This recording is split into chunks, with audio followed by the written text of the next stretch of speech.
And I think people take this lightly, but when you get married, please marry your friend.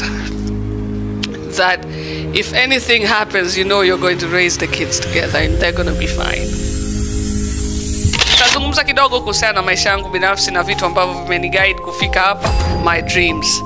I always believe that kama nisingekuwa huyo ambaye nimekuwa leo, I don't know who else I would have become.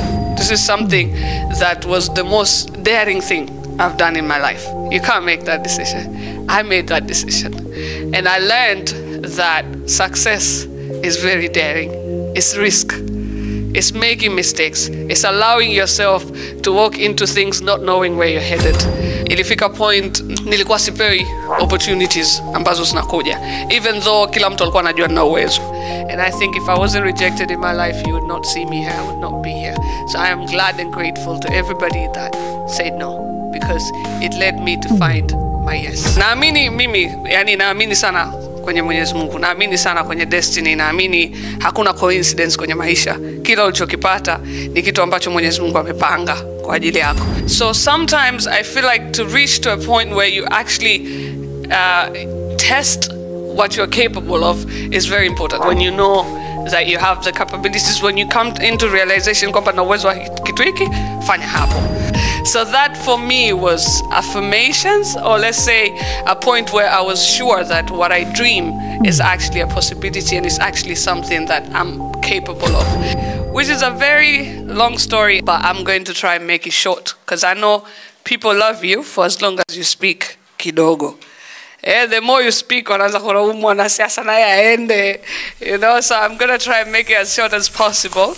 Ni muda wa kuchukua nafasi yako katika meza ya HW, tuwasilishe kwako mawazo yenye tija kwa maneno ya dhahabu, kukupa hamasa na kukujengea uwezo wa kufanya zaidi na kuwa zaidi. Welcome to the home of positive vibes. Huyu si mwingine bali ni multi-award winning media personality, and she is a radio and TV presenter from Clouds TV. As well, she is an actor and an influencer. Ladies and gentlemen, it is one thing to be a good presenter. It is another thing to be the best presenter. Not once, not twice, not thrice. More than that. Now, with saying that, ladies and gentlemen, please help me welcome the one and only Meena Ally.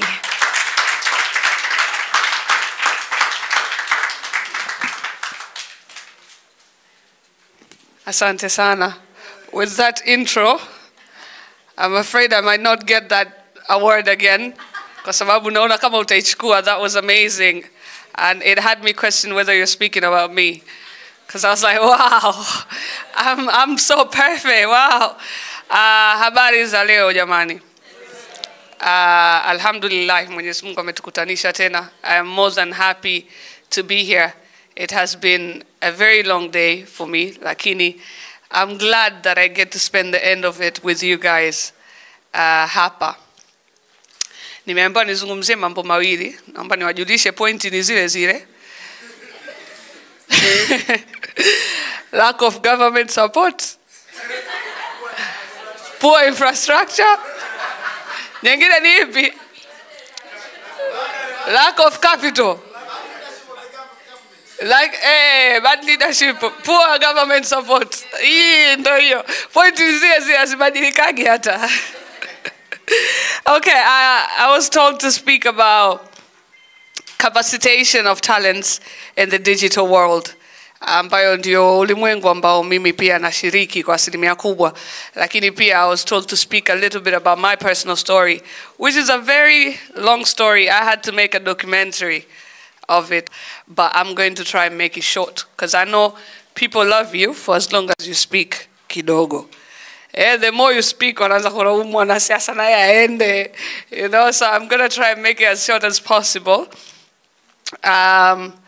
Starting with, should I start with you guys pick, nianze na personal story au nianze na hiyo ingine hiyo yao? Hiyo ingine ya kwangu ya mwisho. Haya, nimsikize. Nitaharakishwa muda. Sawa. Nitazungumza kidogo kuhusiana na maisha yangu binafsi na vitu ambavyo vimeniguide kufika hapa. Cha kwanza of course ikiwa ni Mwenyezi Mungu, the most high, Allah, kwa sisi Waislamu subhanahu wa ta'ala tunaamini hivyo. Ndo ambaye amenisababisha kufika hapa. Cha pili naweza nikasema ni drive ambayo nimekuwa nayo. I'll start with identification of my dreams. I always believe that kama nisingekuwa huyo ambaye nimekuwa leo, I don't know who else I would have become. Yani nikicheza kakaangu ananiambia mshukuru Mungu angalau una kipaji cha kuongea huku kwingine siko. Nikiimba I have the same response from people about, you know what, you should just thank God you have that voice and you can talk and people can listen to you. So I think Mwenyezi Mungu amenipa vitu vingi, lakini zaidi amenipa kitu kimoja na amenipa kwa asilimia kubwa, and I am grateful about that. Baba yangu alikuwa mwandishi wa habari, Mzee Ali. Alikuwa ni cameraman wa TV Zanzibar, baadaye alikuwa producer, ali-upgrade from time to time kwenye hiyo career. Na hiyo ilisababisha tangu niwe mdogo bila kujua nataka kuwa nani, I knew I wanted to be like my father. Big ups to the good dads. Yeah, because I have the most perfect one. Mfano wake kwa kila nikiutazama nasema mimi nikikua mimi nakuwa kama mzee noma sana. He was, you know, Spider-Man to me. He was everything. So I remember kuna siku nikiwa mdogo tulienda saluni kuchora hina Zanzibar. Sasa mambo ya Idi, umeona? Kuna watu wazima walikuwa wanaongea, unajua stories za saluni. Sijui ilikuwaje, lakini nikajikuta nimeingia kwenye conversation ambayo hainihusu na nikatoa ushauri ambao ulieleweka sana. And I was very young, you know, so hata alivyovifanya sio kweli. Yani utu uzima huko hivyo, utu uzima dawa. Mtu kama huyu alikuwa hataki kufanya hivyo, you know. And pale saluni story iliyokuwepo, huyu si babake mwandishi wa habari, atakuwa kama babake. So that kind of stuck in my head. I wanted to be like my father. Lakini naamini ndoto zangu zilikuwa zinanipa, Mwenyezi Mungu alikuwa ananipa signs nyingi, because I remember when I was young I used to ask my dad, nikiangalia TV na mwambia, hawa wanaosoma taarifa habari hawa tukiwaongelesha wanasikia? Akanambia wanasikia, basi dada yenu. Wewe kwetu unkuja lini? Naangalia TV na ongea hata kwa TV, wewe kwetu utakuja lini? Mbona huje? So there's always been signs as to what I can be. And wakati nipo darasa la 7, darasani kila mtu akaulizwa unataka kuwa nani? Unataka kuwa nani? Everybody said, "Oh, I want to bake. I want to, you know, be a doctor. I want to be what?" I said, "I want to be like my father." And they said, "Who's your father?" I said, "I'm going to ask him. I don't know. But whatever he is, you know." So I went to my dad. I said, "Baba, wewe kwani unafanya kazi gani wewe?" Akaniambia, "Mimi mwandishi wa habari, media consultant." So I went the next day, I went to the teacher. Hamna tena hata hiyo challenge kapia. Mimi nitakuwa media consultant, nitakuwa journalist, nitakuwa sijui vitu gani. Wakati niko form 4, nilikuwa shule ya boarding. Naamini mimi, yani naamini sana kwenye Mwenyezi Mungu, naamini sana kwenye destiny, naamini hakuna coincidence kwenye maisha. Kila ulichokipata ni kitu ambacho Mwenyezi Mungu amepanga kwa ajili yako. So wakati niko boarding ililetwa TV ambayo ilifanya kazi siku moja. People don't believe this story, but it's actually true. Wakati niko dormitory, na ile TV mimi natoka naiona, watoto wanashangaa, TV sijui nini, chenga, you know.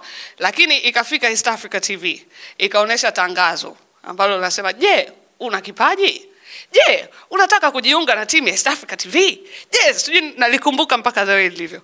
"Njoo Jumamosi, saa ngapi?" So I watched that, and then after some time nikapotezana na ile TV. Baada kama nusu saa ile TV onyesha chenga, ikapekwa kwa fundi, ikurudiki boarding. So I believe that day was, yeah, it was something for me, you know. So ilipofika Ijumaa, mimi ni mgonjwa wa nakuwa na asthma. So ikabidi sasa nilikuwa na kidogo upenyo wa kutoka shule kwa sababu ya hiyo kisingizio. Yeah. Kwa hivyo fika Ijumaa, mama yenu mdogo niko hoi, sielewi, siwezi kupumua. Una shida gani? Mimi naumwa sana. Nikarudishwa nyumbani. Ufika nyumbani nikamkuta bibi yangu, Mwenyezi Mungu amrehemu, nikamwambia sasa sikia nikupange. Mimi siumwe wa nini, kuna tangazo nimeliona. Kwa mimi kesho wewe nipelekeni.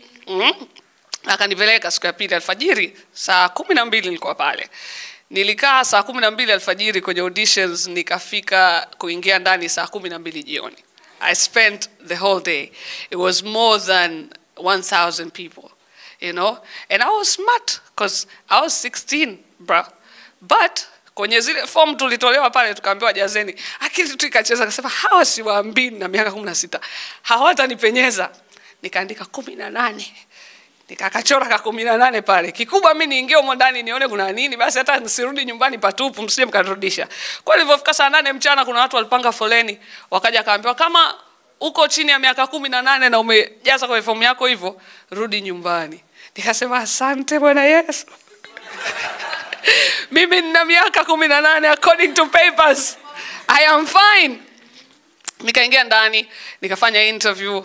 I was tired, lakini nilijaribu to do my best. I met someone called Josh Murunga, who was the one that interviewed me at East Africa. Akanambia, how can I ease in your name? How can I call you kirahisi? Nikamwambia, oh, you can call me Meena.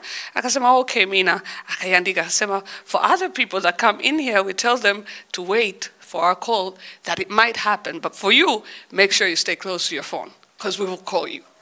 Nikaondoka pale nikasema la, wasinifanye chochote, kumbe nina talent. So that for me was affirmations, or let's say a point where I was sure that what I dream is actually a possibility and it's actually something that I'm capable of. Kwa sababu most of us dream, mimi nafanya kazi kwenye media industry, kwenye entertainment. I meet a lot of young people that think they're actually musicians and they're not. And they would waste 10 years on that. Anafanya kazi, anatoa pesa, anapeleka pale. Anafanya kila, anatoa, and they're not meant for it, you know? Lakini they've never had a true friend, they've never had a self-assessment or a test to know kwamba oya, you can actually make a really good producer wa mziki, but you're not a musician. So sometimes I feel like to reach to a point where you actually test what you're capable of is very important. So for me to be accepted pale, ilikuwa tayari hivyo.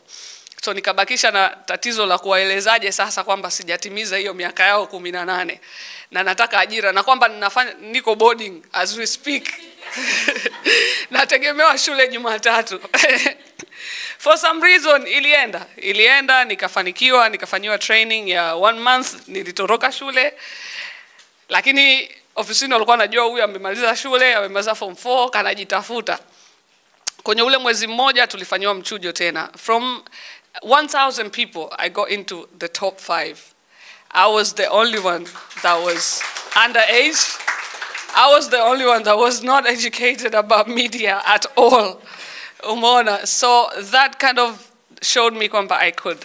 And I was disqualified at that particular moment kwa sababu baada ile mwezi mmoja sasa wakasema wewe tunakuondosha. And the main reason they gave me is sometimes we see the grown up in you and how much you really want to accomplish this, but we can't keep away from the kid. And that was actually, it was hurtful, but it was true because I was still a child. Because I'd be late for work and they asked me what's wrong and I say, my grandma. Because I was young, unajua. But for me it was enough. So niliporudi sasa shule kweli nikamaliza form 4 nikasema mimi sitaki hiyo 5 6 mimi chuo. Nikajipeleka mwenyewe chuo cha uandishi wa habari and I started there. That's where my journey started. Later East Africa took me tena nikakaa nikatoka nikaingia Channel 10 nikaingia BBC na mwisho kujikuta Clouds. So I work with people who are older than me or my age mates. But luckily most times I have more experience because I started early. Kwa hiyo naamini pia whatever age you think you are and you think, oh, when I grow up, there's no when I grow up. Yani, do it now. When you know that you have the capabilities, when you come into realization kwamba na uwezo wa kitu hiki, fanya hapo. So safari ikaendelea. That is one lesson. Second lesson I'll give you is when I left the BBC for Clouds This is something that was the most daring thing I've done in my life. Nadhani ukiulizwa hapa, yani wewe umeajiriwa BBC, mkuu BBC, utoke uingie clouds. Yani London ni nyumbani, unaendaga unarudi, uko vizuri. Can you make that decision? You can't make that decision. I made that decision. And I learned that success is very daring. It's risk. It's making mistakes. It's allowing yourself to walk into things not knowing where you're headed. When I was, wakati niko BBC nimeshakaa miaka miwili, I was doing good. Lakini kilitokea kwamba niliwekwa kwenye tangazo kwenye BBC World Service, which had more than 50 million people watching in the world. And there's only one person in Tanzania that called me and said, "Oh yeah, I saw you on BBC." There was nobody else. And I figured, maybe nafika duniani, but I'm not reaching out to my home. And I want to go huko, where I'm celebrated nyumbani, while people know me. So I said, what do I need to do? I need to go local. BBC ni nzuri, but it came early. I need to go local, come back huko baadaye. Right now, I need my people to know me. And I made this huge decision to move to clouds. And because of that decision, you know me now. Right? Because of that decision, I'm here and I'm speaking to you. Sindio. Na bado niko na time ya kutosha kuamua sasa, you know, and I still kept my relationships good. Kwa bado niko kwenye time ya kutosha kusema sasa, huku Tanzania washanijua, ngoja niende global. It'll make much more sense. So I feel like sometimes a good decision doesn't always look like it is, and you have to be able to take risks to reach your success. Naona kama na story nyingi, lakini nataka ni move kwenye hii point. Siku hizi siongei sana. Yaani hapo ndo siongei sana. Ukiongea sana itakuwaje? Oya. Kuna brother alinifuata pale nyuma, akaniongelesha, akanambia kuna clip yako imepostiwa na Hub of Wisdom na nimeipenda sana, ulikuwa unaongelea rejection. And because of that, so I want to talk about that again. I speak about how rejection has been the best thing that happened in my life. When I was rejected the first time because I was too childish, I went and grew up. When I was rejected so many times in my life. Niliwahi kufanya kazi sehemu ambayo nilikuwa sipewi opportunities ambazo zinakuja. Even though kila mtu alikuwa anajua nina uwezo. Ilifika point naweza kusaidia mtu mwingine. Naambia huyu msaidie aende, lakini mimi si penny. One day I gathered courage to meet my manager, say, "Yo, why are you doing this to me?" And I did. I met this person and I asked this question. And they said to me, "Meena, unajua ukikaa na watu wanakuambia vitu vingi sana. People will tell you a lot of things, but you have to know what to pick and what to leave." And I said, in this point, what should I pick and what should I leave? And akanambia, "You're not talented. You are not a presenter. You're not good. You'd make a good producer though, but you're not a presenter, you know." And I said, "Wait, what did you hire me for? What did I apply for? Why did I get the job?" You know? Ilikuwa ngumu, lakini it was, nilifeel kwamba I've been working with someone that has different dreams from mine. And I can't work with that because I can't let anybody dream for me. Yani mimi ndo najua nilipotoka Zanzibar na hiyo ndoto kichwani kwangu, how much I've pushed for it. So today you cannot tell me I'm not able to. And now here I am. And you're saying I've got not one, not two, not 3 awards, not 4, best media personality. So I feel like if it wasn't for that rejection, I wouldn't have taken a step. Kwa sababu hiyo siku ndo siku ambayo niliacha kazi. Kwenye hiyo sehemu nikarudi mtaani bila kujua naenda wapi.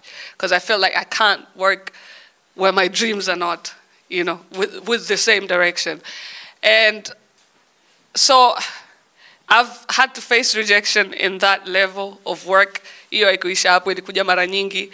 I've had to face rejection in family and separation. Yeah, and I think people take this lightly. But when you get married, please marry your friend.